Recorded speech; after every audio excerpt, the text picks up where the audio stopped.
Hello बच्चों, welcome back to my YouTube channel Vitharth Singh. तो बच्चों, आज हम बात करेंगे किरचॉफ सेकंड लॉ।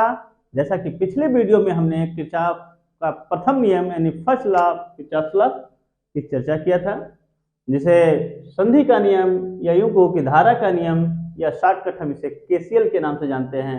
और जो प्रथम लॉ क्या कहता है कि सिग्मा आई इक्वल टू 0, यानी किसी कॉम्प्लेक्स सर्किट या किसी जटिल परिपथ कि किसी भी संध पर मिलने वाले सभी धाराओं का बीजगणितीय योग शून्य होता है। तो इसके पिछले वीडियो में हमने बहुत अच्छे से चर्चा किया है, सारे पॉइंट्स की चर्चा की है। तो ये आज जो हम बात करेंगे वो किरचॉफ सेकंड लॉ। तो हेडिंग बनाइए, यानी किरचॉफ का सेकंड लॉ, जिसे हम कहते हैं बंद पास का नियम। बंद पास या हम इसे बोल्टता का नियम भी कहते हैं। बोल्टता का नियम, और शॉर्टकट इसे हम केबीएल भी कहते हैं, जिसका फुल फॉर्म है किरचॉफ वोल्टेज लॉ, यानी किरचॉफ की बोल्टता का नियम। इस सेकंड लॉ का क्या कहता है कि किसी भी कॉम्प्लेक्स सर्किट या यूं को किसी भी जटिल परिपथ के प्रत्येक बंद पास का कुल विभवांतर सदैव शून्य होता है। या हम कह सकते हैं कि sigma B is equal to 0। First law आपका सिग्मा आई इक्वल टू 0, जो दूसरा लॉ है आपका sigma B equal to 0। Sigma का तात्पर्य क्या है? योगफल से, और बी आपका वोल्टेज यानी विभवांतर से इज इक्वल टू 0, यानी प्रत्येक बंद पास का कुल विभवांतर सदैव शून्य होता है। या कई कई किताबों में इस तरीके से भी लिखा है कि sigma I R is equal to sigma E के। तो आप भयभीत मत होइए, ये दोनों एक ही चीज है, दोनों एक ही चीज है, बस समझने का इंटरफेयर है। इधर हम पक्षांतर करेंगे ई बी में या बी ई में। इसके जो है पिछले जो चैप्टर में ये सारी चर्चाएं हैं। तो कुल मिला के सबसे आसान तरीका क्या है कि आप ध्यान रखिए कि प्रत्येक बंद पास का या प्रत्येक बंद पास के प्रत्येक खंड का कुल विभवांतर सदैव शून्य होता है। अब इसके पहले हमने किरचॉफ लॉ को समझने के लिए सारी चर्चाएं की थी, कई पॉइंट्स बताए थे। उस पॉइंट्स को आपको ध्यान में रखना है। उसी पॉइंट से हम यहाँ सारी बातें या यूं कहो कि इस फिगर के हिसाब से किरचॉफ सेकंड लॉ को अच्छे से समझेंगे। तो देखते हैं, ध्यान से देखिए, बहुत ही इंटरेस्टेड टॉपिक है और बहुत ही इंपॉर्टेंट टॉपिक है। ये मान लेते हैं ये point, B point, C point, D point, E point और ये एफ पॉइंट। जैसा कि F और C, इसके पिछले वीडियो में बताया कि ये जंक्शन पॉइंट है, यानी संधि है, संधि बिंदु जिसको कह सकते हैं। और अब फिगर के अकॉर्डिंग इसमें कितने बंद पास बन रहे हैं? एक तो बंद पास आपका ये है और दूसरा बंद पास ये है। फिर हमने कहा था कि जब भी यूज करना हो यानी किरचॉफ से रिलेटेड, तो हमेशा डायरेक्शन ऑफ कैलकुलेशन ली जाती है और वो अपने तरीके से माना जाता है।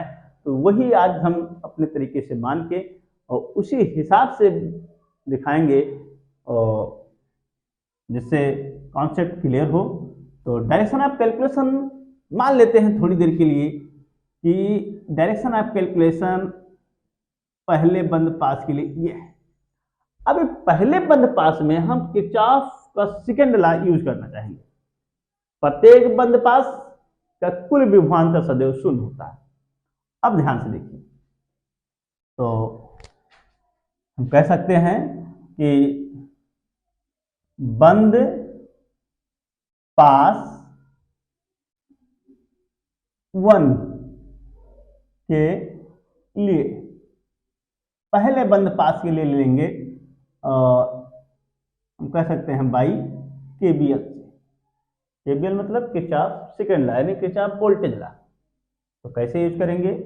पिछला वीडियो ध्यान होना चाहिए आपको, हर स्टेप पे हमने सारी चर्चाएं की थी। तो शुरू करते हैं। अब डायरेक्शन ऑफ कैलकुलेशन हमारा ये है। अब इसको समझने के लिए एक तरीका देखिए आप, सिंपल तरीके से। ये मान लो रेजिस्टेंस है, थोड़ी देर के लिए। डायरेक्शन ऑफ कैलकुलेशन ये होने का मतलब क्या है कि हम इधर से चलेंगे, फिर यहां तक जाएंगे, फिर यहां, और ये फिर यहां, इस तरीके से ध्यान रखना। जब ये रोटेशन करेगा तो इसकी डायरेक्शन वास्तव में इन साइड्स के अलोंग इसी तरीके से होगी, यानी ये फिर ये फिर ये फिर ये साइक्लिक मोशन करेगा। अब यहां पे अगर हम बात करें तो डायरेक्शन ऑफ कैलकुलेशन यानी करंट की डायरेक्शन, हाँ, बंद पास एक के लिए तो कहां से बात को शुरू करें तो हमेशा जंक्शन पॉइंट से शुरू करिए, यानी यहीं से हम बात को शुरू करते हैं, यानी C D E F C, यहां लिख सकते हैं इन C D E F C.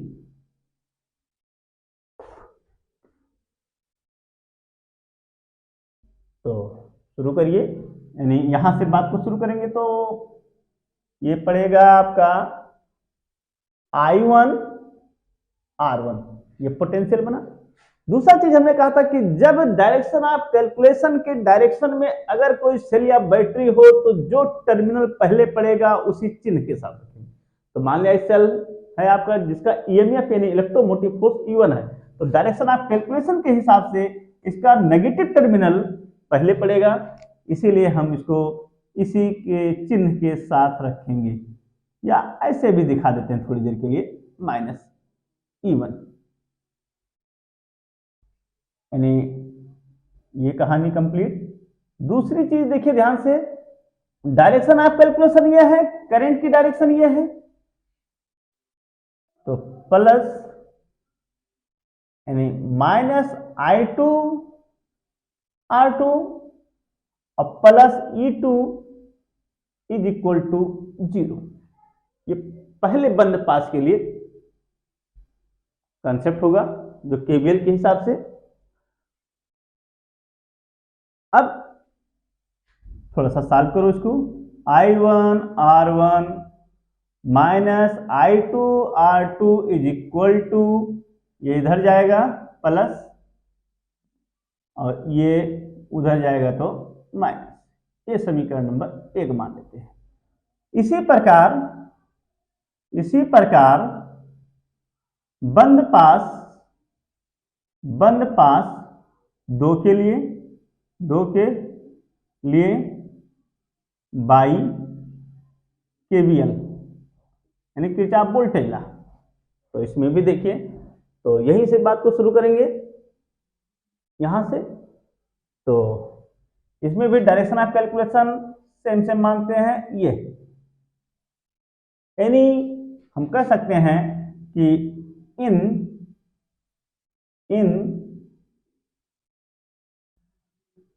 चाहे इन ये चलेगा यानी सी एफ ये बी, यानी वही बात, इसके अलोंग इसके अलोंग। तो ये हो जाएगा आपका I2 into R2 minus E2 और plus I1 plus I2 into R3 is equal to 0। चलिए दूसरे बंद पास के लिए ये कॉन्सेप्ट बनेगा। अब ध्यान से देखिए, यहां से हमने माना कि इस सेल से I1 करंट है, इस सेल से I2 करंट है, दोनों करंट यहां जंक्शन करेंगे। जंक्शन करने का मतलब है यहां इनकी संधि होगी और तीसरे खंड में या तीसरे ब्रांचेज में I1 प्लस I2 यानी दोनों का संधि होगी और R3 में I1 प्लस I2 करंट होगी। हम कह सकते हैं थोड़ी देर के लिए सिंपली, ये वास्तव में अगर I3 मान लें तो इस तरीके से भी लिख सकते हैं। तो अब इसको थोड़ा सा सॉल्व करिए, यानी ये बनेगा आपका I2 R2 plus I1 plus I2 into R3 is equal to E2। ये बेसिक पॉइंट आपका यही है। इस तरीके से हम जब भी किरचॉफ से रिलेटेड कोई न्यूमेरिकल आते हैं तो इसी तरीके से हम यूज करते हैं। ध्यान होना चाहिए, इसी तरीके से यूज करेंगे। सब सवाल यानी सभी न्यूमेरिकल्स या सभी जो इससे रिलेटेड जो भी प्रॉब्लम्स होंगे न्यूमेरिकली वो सब बड़ी आसानी से सॉल्व होंगे। अब ये तो था आपका कॉन्सेप्ट।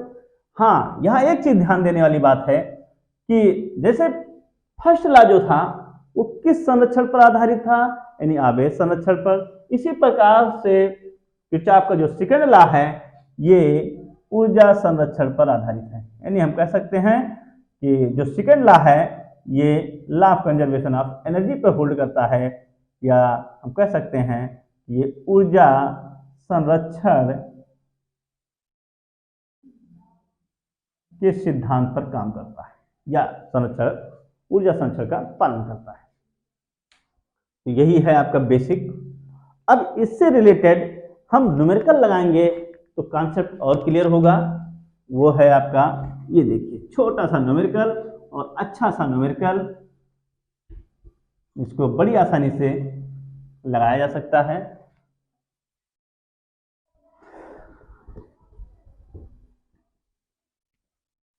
अब इससे रिलेटेड देखेंगे कैसे सवाल लगाते हैं। बस थोड़ा सा ध्यान दीजिए, एकदम ये आसान लगेगा। एक छोटा सा सवाल वो है ये जैसा है। एक छोटा सा सवाल है आपका, यानी एक सेल है,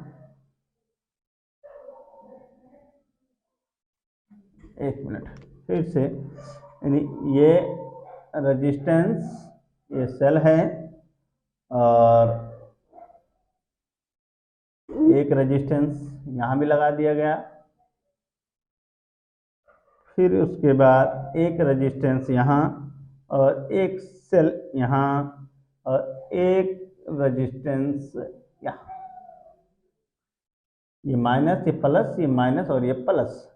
ये है मान लेते हैं 3 ओम का, ये है आपका 2 ओम का, जो बोर्ड एग्जाम में आया हुआ सवाल है, ये 7 ओम का और ये आपका 4 ओम का।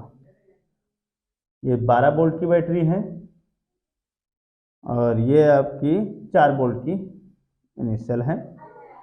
ये मान लेते हैं ये point, B point, C point और ये डी पॉइंट। हाँ, अब ध्यान से देखिए। अब ये छोटा सा क्वेश्चन है जो इसमें पूछा जा रहा है, यानी हम कह सकते हैं कि फ्रॉम फिगर यानी इस चित्र से फाइंड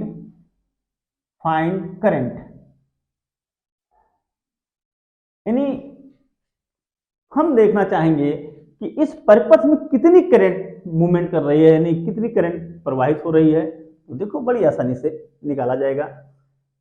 ये मान लेते हैं ये 12 वोल्ट की जो सेल है वो करंट आई यहां से, तो इसका पाथ ये है और इसका पाथ ये है। तो 4 वोल्ट की सेल है, फिर ये करंट आई। अब इस हिसाब से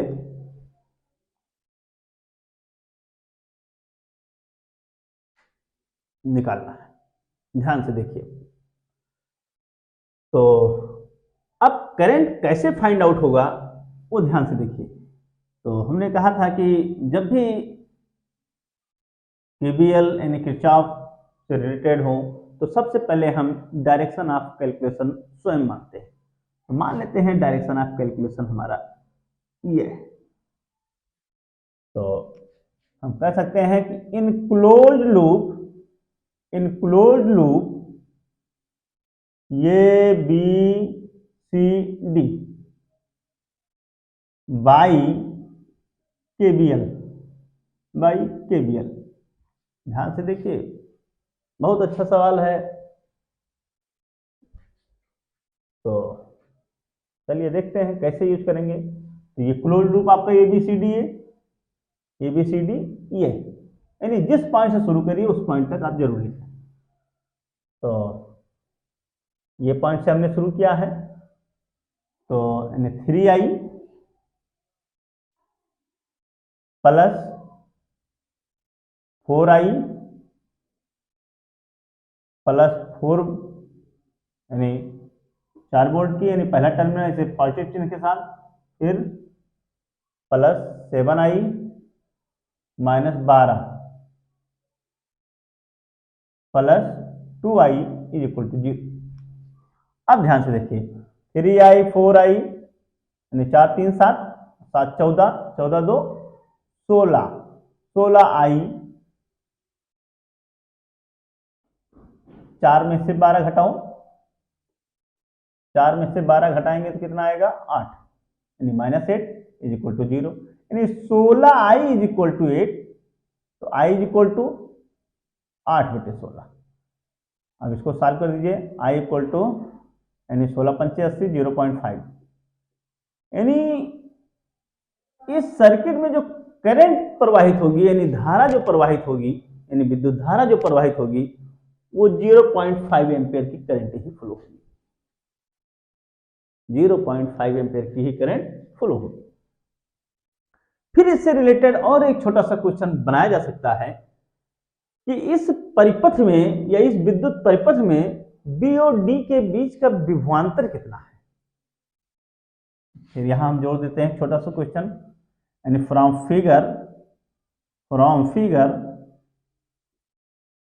figure find BBD।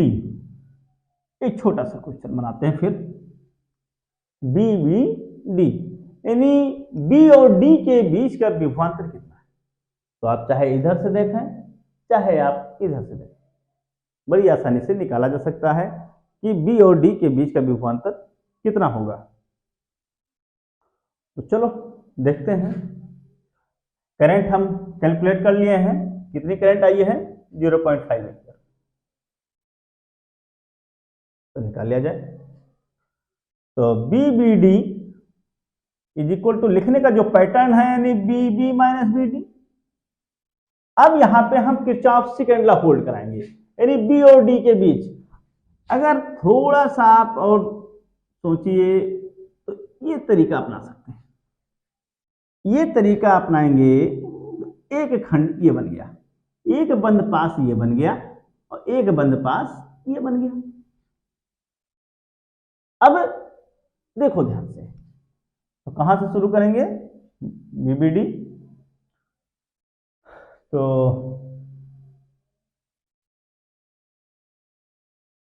Four into 0.5 plus 4 plus 0.5 into 7,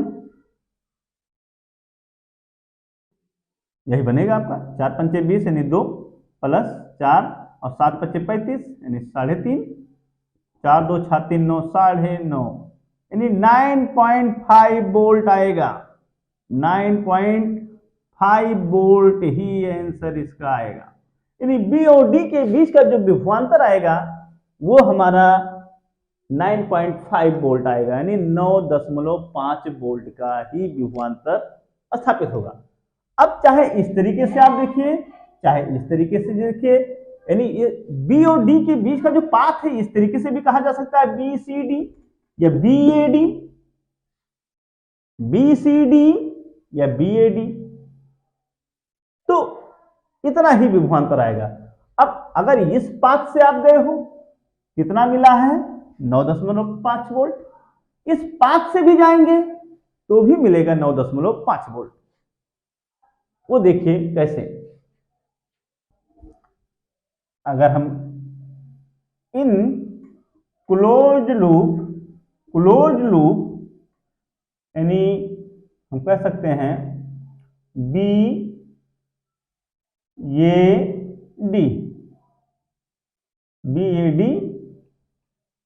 ध्यान से देखिए करंट 0.5 एम्पियर क्लियर हो चुकी है, तो यहाँ से होगा -12, एंड इसमें भी डायरेक्शन ऑफ कैलकुलेशन मानो इसे, तो नेगेटिव टर्मिनल -12 और प्लस 2 इंटू 0.5 और प्लस 3 इंटू 0.5, इतना ही पोटेंशियल होगा।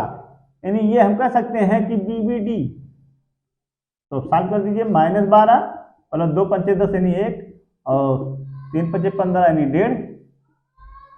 तो सॉल्व करेंगे तो मिलेगा आपको -12, 1 में 1.5 जोड़िए 2.5, 2.5 माइनस 12,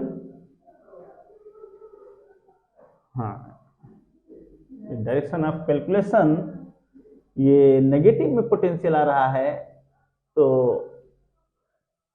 एक मिनट, यानी हम BCD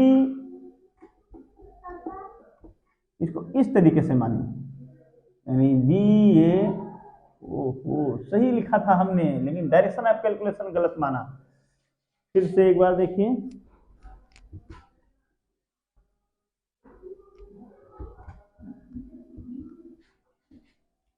यानी BBD इज इक्वल टू, ये आएगा -0.5 इंटू 3 प्लस